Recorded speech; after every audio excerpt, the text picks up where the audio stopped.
네, 오늘은 성령 강림 주일입니다. 2000년 전 성령님께서 이 땅에 오신 역사를 기억하는 것입니다. 물론 성령님은 성부, 성자, 성령, 성삼위일체 하나님으로서 영원전부터 계시지만 이제 각 사람에게 직접적으로 역사하시는 때가 그리 된 것입니다. 그래서 우리 가정의 달을 맞이해서 우리 가정이 어떻게 하면 천국 같은 가정이 될 수 있을까 고민하면서 성령님께 주목하고 관심 갖기를 원합니다. 분명히 우리 지난주일 정말 중요한 말씀을 나눈 겁니다. 그래서 부모, 자녀, 남편, 아내는 이 세상 어떤 존재보다 존귀하다.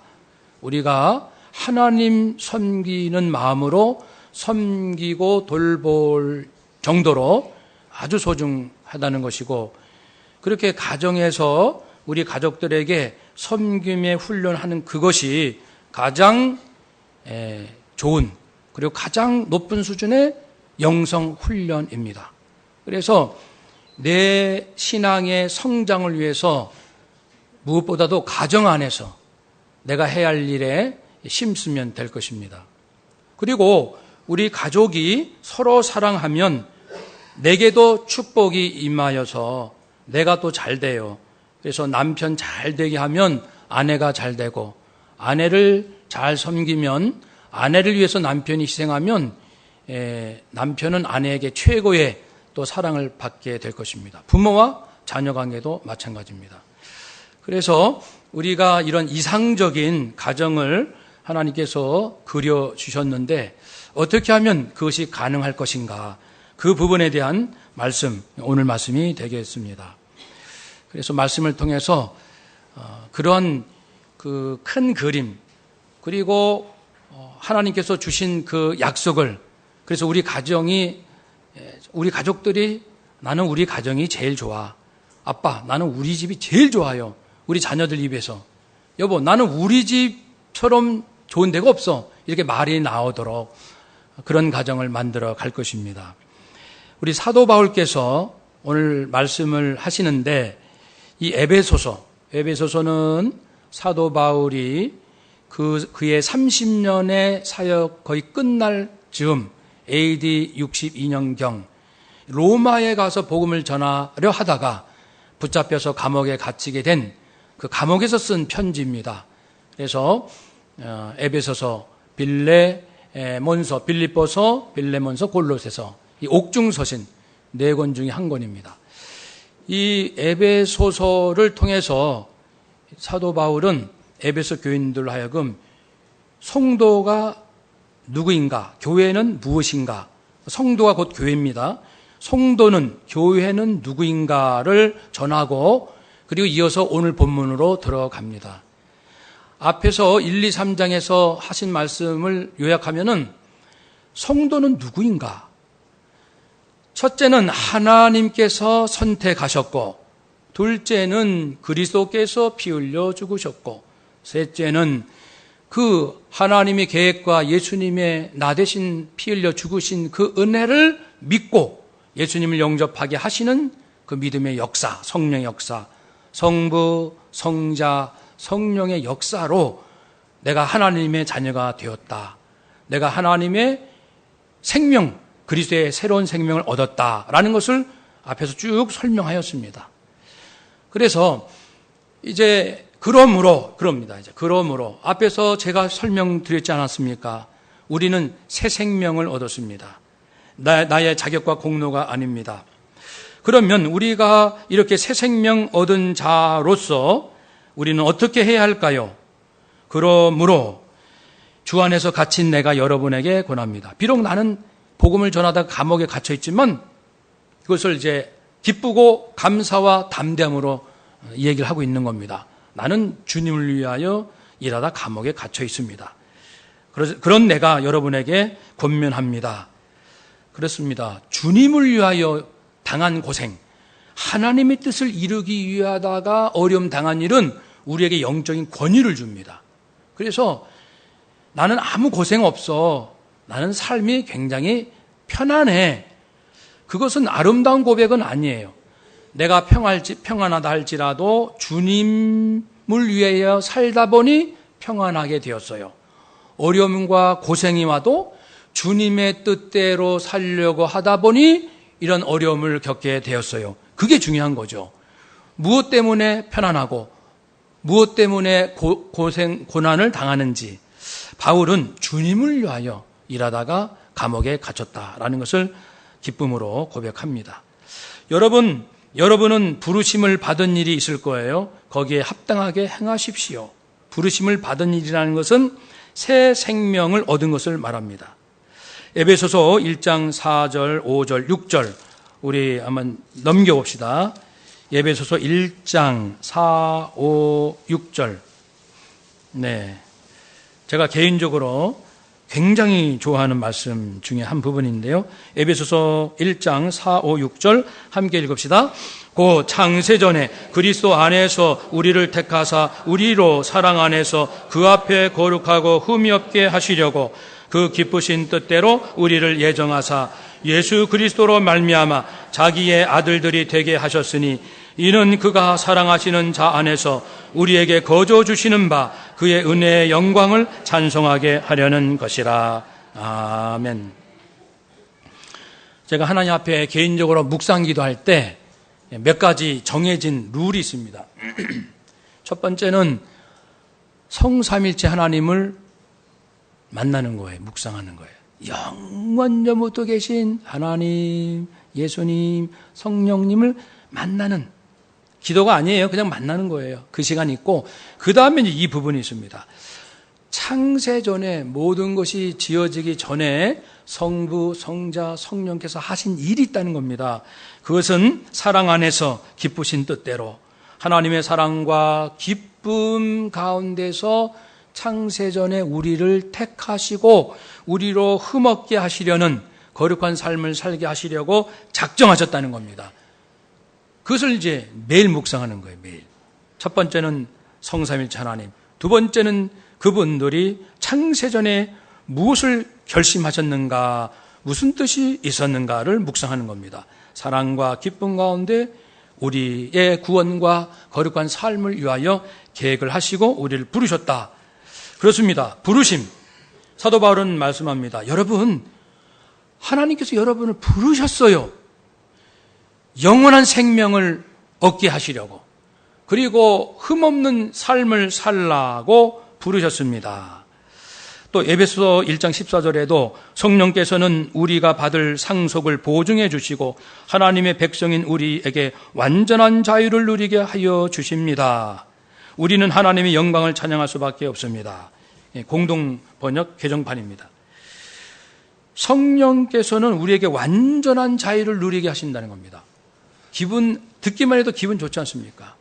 완전한 자유, 미움도 원망도 시기도 질투도 또 어떠한 그런 것도 없는 심령의 상태, 완전한 자유함. 성령님은 우리에게 그것을 주기 원하십니다. 우리를 부르셨어요.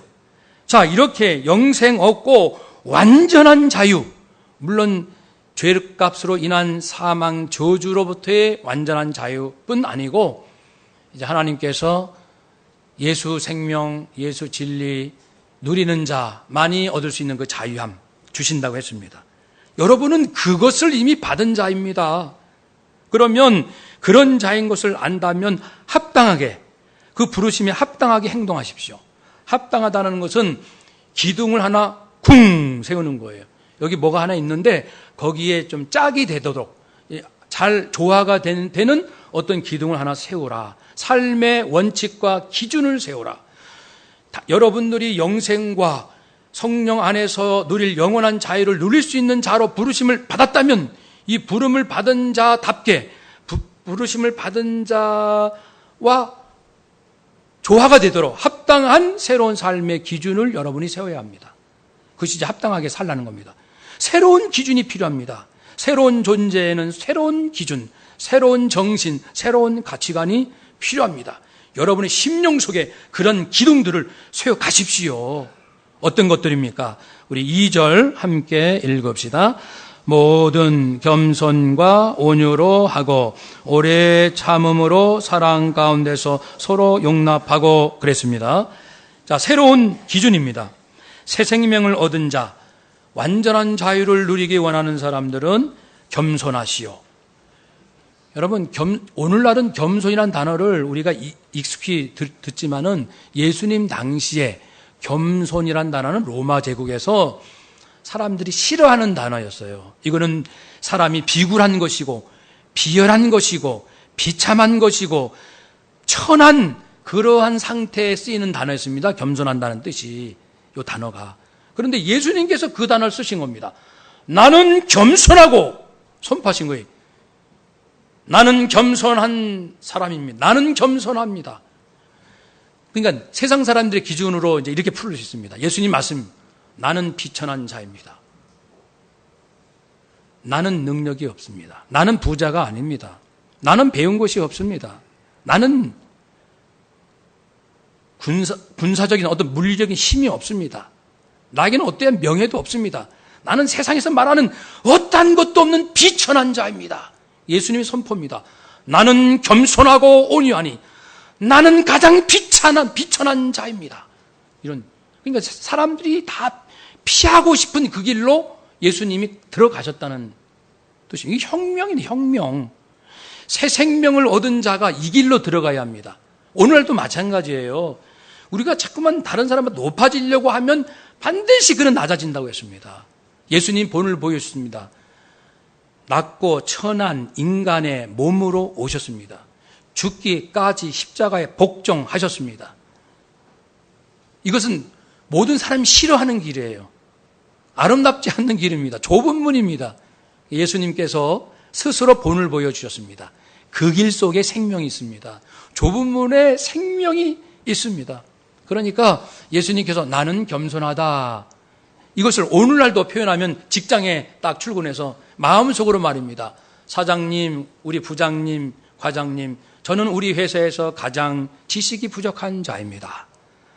저는 여러분보다 가장 가난한 가정입니다. 이렇게 말하는 거는 같은 거예요. 나는 겸손합니다가 그런 의미입니다. 새로운 생명을 얻은 자는 새로운 정신으로 사십시오. 자기를 높이려 하지 마시고 내가 얼마나 부족한 자인지를 오히려 말하십시오. 겸손한 자리로 내려가십시오. 그러면 이제 온유한 자가 됩니다. 겸손과 온유는 한 쌍입니다. 쌍. 온유라는 것은 뜻이 깊고도 풍성한 단어인데요.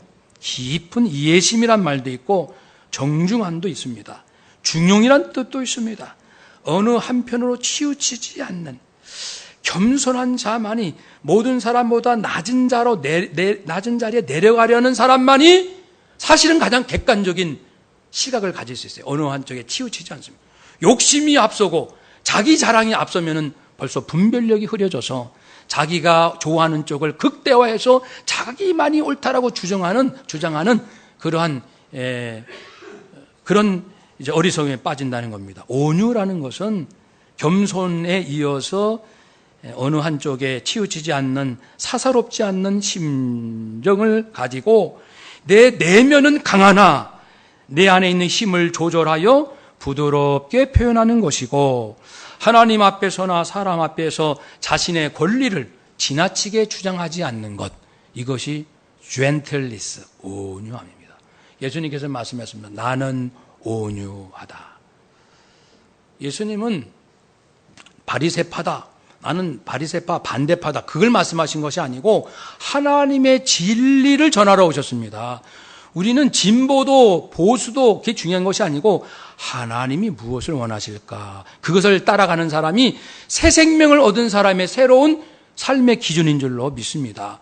그러니까 나는 보수주의자다, 나는 진보주의자다, 그것처럼 어리석은 말이 없어요. 나는 여기도 저기도 아닙니다. 나는 하나님의 뜻이 대한민국 이 현실에서 어떻게, 정치에서 경제에서 어떻게 이루어지는지 고민하는 사람입니다. 나는 보수주의자도 진보주의자도 아닙니다. 나는 특별히 어떤 것을, 어느 쪽을, 어떤 영역을 점하려고 하는 사람도 아닙니다. 그런 욕심은 아무것도 없습니다. 오직 예수님께서 하신 말씀처럼 아버지께서 내게 주신 이 말씀을 여러분에게 전했습니다 하는 것처럼 오늘도 고민하는 것은, 온유한 자라는 것은 하나님의 뜻이 무엇일까? 어떻게 키우는 것이, 어떻게 자녀를 양육하는 것이 하나님께서 정말 원하시는 길일까?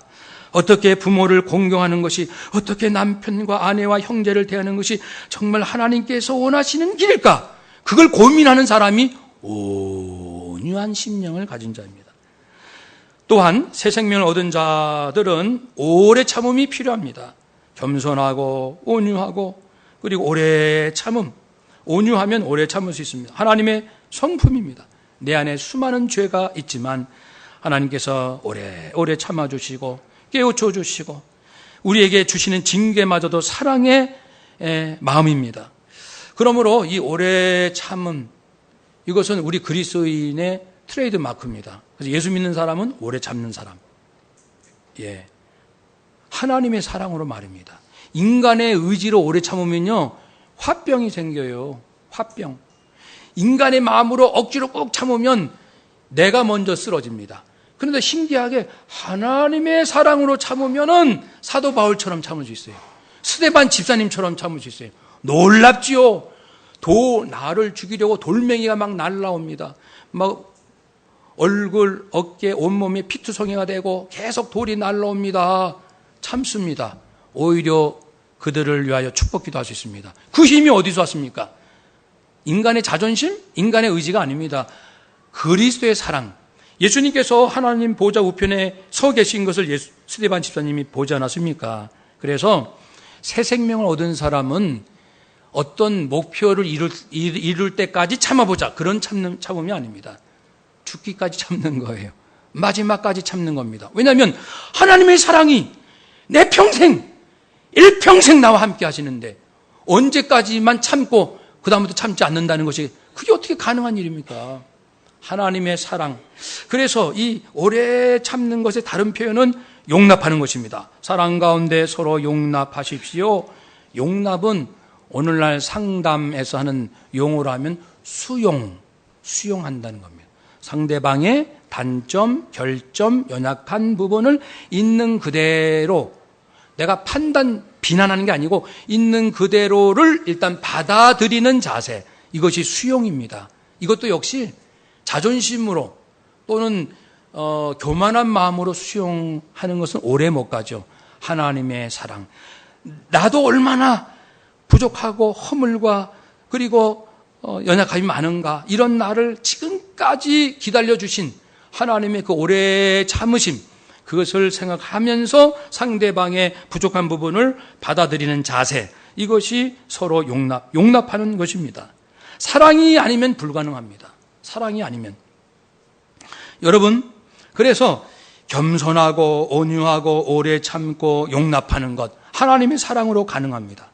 사랑은요, 성령의 선물이에요. 한번 따라 합시다. 하나님의 사랑은 성령님의 선물. 아멘. 로마서 5장 5절, 소망이 우리를 부끄럽게 하지 아니함은 우리에게 주신 성령으로 말미암아 하나님의 사랑이 우리 마음에 부은 바 되었습니다. 성령으로 말미암아 하나님의 사랑이 부어진 겁니다.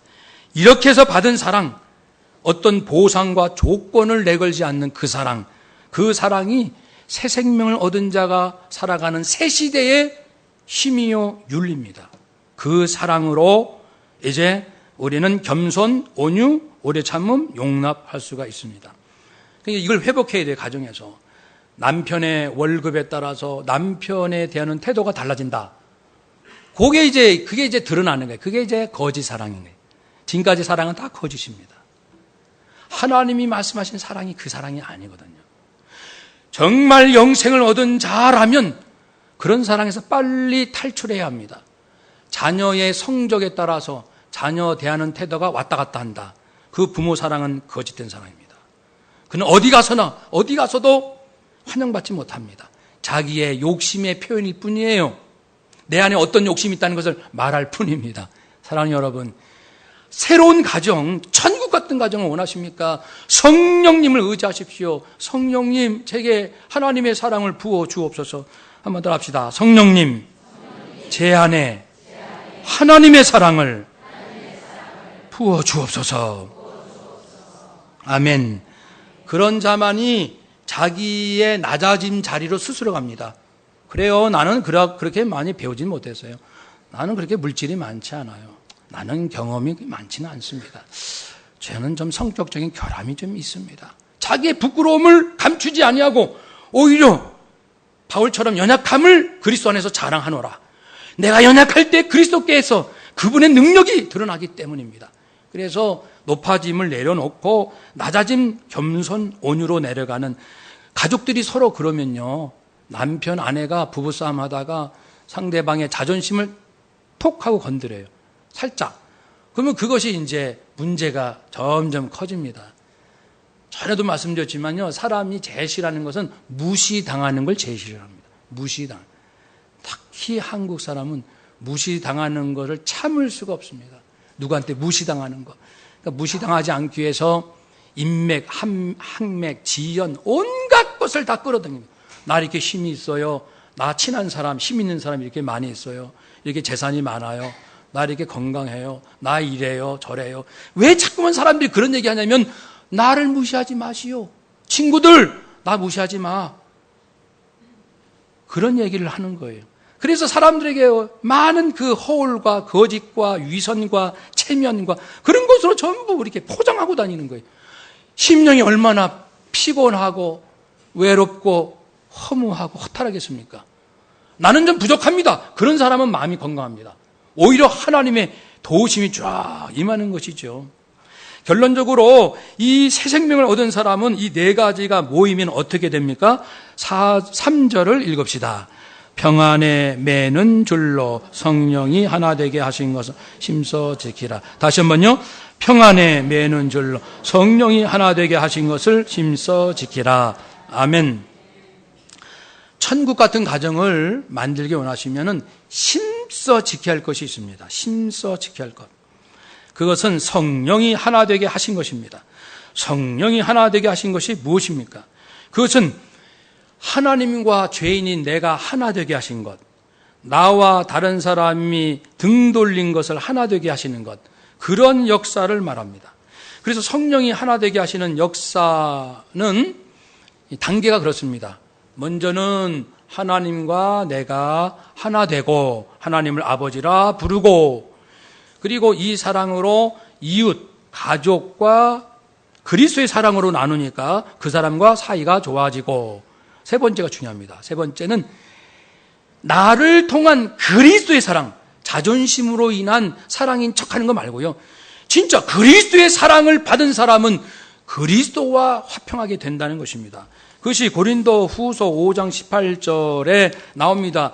우리가 먼저 화목하게 되고 우리를 화목하게 하는 직분을 주셨다는 그 부분은 그리스도와 다른 사람과의 관계가 나를 통해서 화목하게 된다는 것을 말합니다. Between himself and others. 예수 그리스도와 또 다른 사람 사이에 피스메이커, 화평이 이루어지게 하는 것이 나를 통해서라는 겁니다. 이게 세 번째예요. 첫 번째는 하나님과 내가 화목하게 되고, 두 번째는 나와 누군가가 화목하게 되고, 세 번째는 그 사람이 예수님과 화목하게 되고, 네 번째는 또 그 사람이 다른 사람과 화목하게 되고, 또 그 사람은 그리스도와 화목하게 되고, 또 그 사람은 또 다른 사람, 이렇게 해서 전 세계로 번져갑니다. 이것이 예수님께서 오신 목적입니다. 이 지옥 같은 세상을 성령께서 행하신 하나 되게 하시는 놀라운 이 역사를 먼저 부르심을 받은 성도들 통해서 계속해서 강물처럼, 특별히 가정, 믿는 자의 가정을 통해서 그런 일을 역사하시는 줄로 믿습니다. 우리가 얼마나 중요한지 몰라요. 나 한 사람이 중요합니다. 1000만의 성도가 이 땅에 있기 전에 한 명의 성도가 있었습니다. 그 한 명이 하나님과 화목한 관계, 용서받고 하나님을 아버지라 부르는 화목함이 있었고, 오늘 1000만 명이 예수님을 영접하고 있습니다. 천주교까지 하면 1500만 성도가 있습니다. 사랑하는 여러분, 그러므로 행복한, 정말 주님이 원하시는 가정을 이루시려면 성령님께서 하신 일을 늘 기억해야 합니다. 성령께서 하나 되게 하신 일은 그 외에도 여러 가지 있지요. 성령 강림 사건 때 성령이 강하게 임하시니 120여 성도들이 방언을 받는데, 방언을 해요. 방언을 하는데, 그 이제 들으러 온 사람들이 15개국에서 왔습니다. 근데 내가 이렇게 방언을 하니까 전부 자기네 나라만, 예를 들면 일본에서 온 사람은 일본말로 들리는 거예요. 중국에서 온 사람은 중국말로 들리고, 그러한 역사가, 즉 하나님의 진리, 하나님의 사랑이 각 사람에게 하나가 되어 들려지는, 바벨탑 사건에서 언어를 분리시키신 하나님께서 성령 강림으로 언어를 하나가 되게 하시는 방언의 사건, 성령님은 하나가 되게 하십니다. 제자들은요, 예수님과 함께 있을 때는 서로 높아지려고 했습니다. 서로 내가 주님, 예수님께 얼마나 충성을 하는데, 얼마나 내가 헌신적인 사람인데 서로 높아지려고, 앞으로 내가 큰 자리를 차지해야지, 그랬던 제자들이 성령 받은 이유는 전부 낮아지는 자리로 갑니다. 박해받고 흩어져서 곳곳에서 복음을 전하고, 그리고 서로 한 마음으로 선교에 협력하고, 비록 완전한 모습은 물론 아닙니다. 그렇지만은 성령 강림 이전과 이후에 비교하면 제자들은 180도로 달라집니다. 우리 가정 안에 성령님이 계셔야 돼요. 그리고 성령을 받은 사람은 마태, 마가, 누가, 요한, 복음서 기록은 다 달라요. 기록한 사람도 다르고, 성격도 다르고, 취향도 다르고, 공동체도 다르고. 그런데 그 복음서뿐 아니고 바울의 열세 서신, 그리고 야고보서, 베드로, 전후서, 이런 모든 신약 27권이 동일하게 예수님을 증거합니다. 그러니 성령 안에 있으면은 성격 운운하지 않습니다.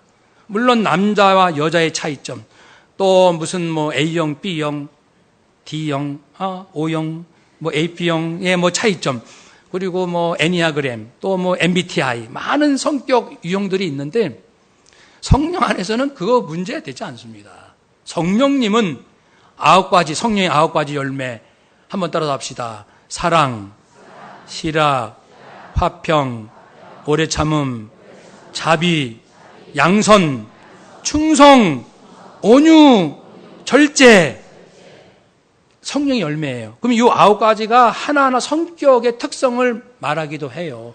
그래서 어떤 사람은 회사로 말하면 CEO, 전체 CEO 성격이 있고, 어떤 사람은 이제 연구실에서 계속 연구하는 것을 혼자 조용히 깊이 연구하는 걸 좋아하는 사람. 어떤 사람은 총무과. 그래서 일을 벌리고 일을 막 진행하는 거에 막 신바람이 나는 사람이 있고, 어떤 사람은 물건을 파는 영업부. 어떤 사람은 정확한 자료, 정확한 결과, 회계, 재무 파트가 맞는 사람이 있고, 그게 다요 성령의 9가지 열매에 해당이 됩니다. 성격 하나하나에. 성령님이 임하시면 이 9가지 이 성품, 9가지 성격의 장점들이 모인다는 것은 우리 가정에 더 이상 성격으로 등 돌릴 일이 없다는 겁니다. 아무리 다른 것 같을지라도 각자가 성령께 복종하면 그 고유한 성격은 유지되되 좋은 장점이 회복이 되고, 또 서로의 가족의 성격의 장점들이 모아져서 종합 선물 세트로 각자에게 주어지는 거예요. 모두가 예수님 닮아가는 거예요. 그래서 복음서가, 신약 성경이 동일한 예수님에 대해서 증언하고 있고, 그리고 교회가 하나가 되어가는 것이고, 그리고 성격이 문제가 되지 않는 거예요. 고린도 후서 13장 13절에 축도할 때 그런 내용이 있죠. 예수 그리스도의 은혜와 하나님의 놀라우신 사랑하심과, 그다음에 뭡니까? 성령님의 교통하심이, 그 교통이라는 것이 말의 표현이 좀 어렵습니다. 교통이 뭐냐면 하나 되게 하는 것을 말합니다.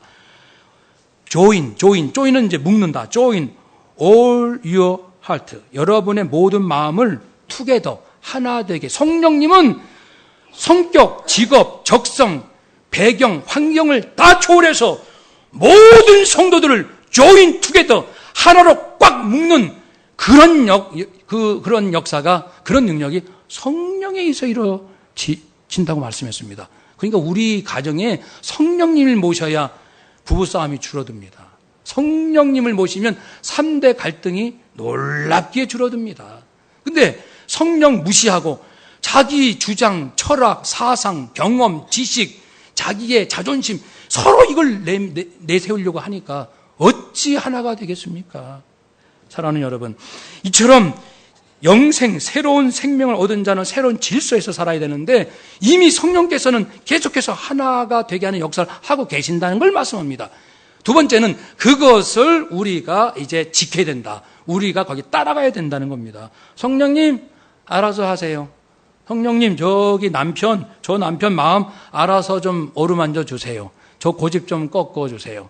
그리고 이제 또 남편, 하나님 저 아내의 저 못된 구석 좀 고쳐주세요. 자기는 멀리 떨어지면서. 그건 아닙니다. 성령님은 우리 모두를 하나로 만드신 역사를 하시지만 우리가 해야 할 일이 있습니다.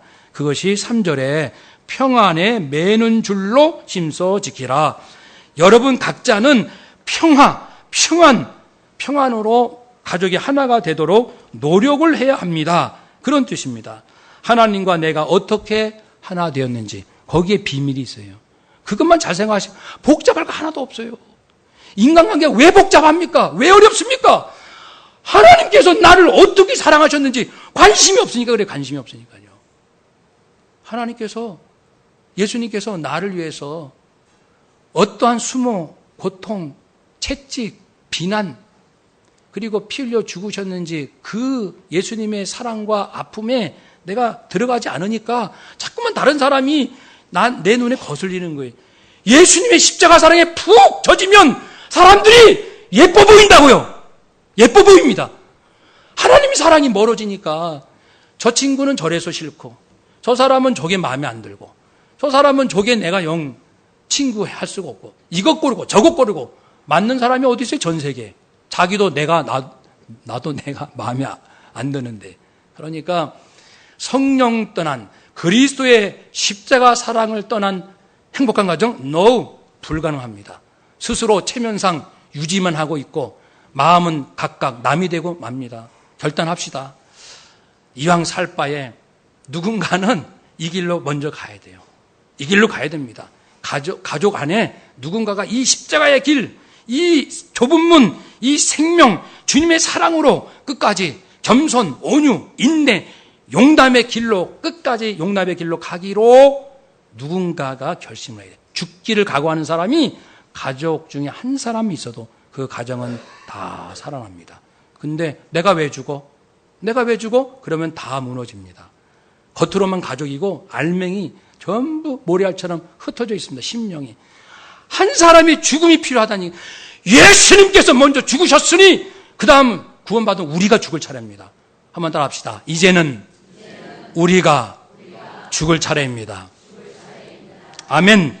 사랑만이 죽을 수 있습니다. 사랑이 충만해야 남편 앞에 아내 죽을 수 있습니다. 자존심 다 팽개칠 수 있어요. 그 자존심이 무슨, 그래 예수님처럼 나 못 배웠어요. 나 가난한 집 출신이에요. 나 몸이 아파요. 나 잘할 수 있는 재주도 없는 사람이에요. 떳떳하게 얘기할 수 있는 거예요. 그걸 가지고 왜 내 자존심 건드려? 왜 나의 집안을 건드려? 하고 욱하고 이제 서로 붙는 거죠.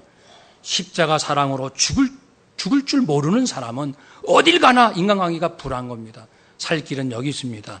예수님께서 먼저 우리 위해서 죽으셨으니 이제는 우리가 가족들을 위하여 죽을 차례입니다. 죽는다는 것은 끝까지, 한번 더 합시다. 끝까지 겸손, 끝까지 온유, 끝까지 오래 참음, 끝까지 용납.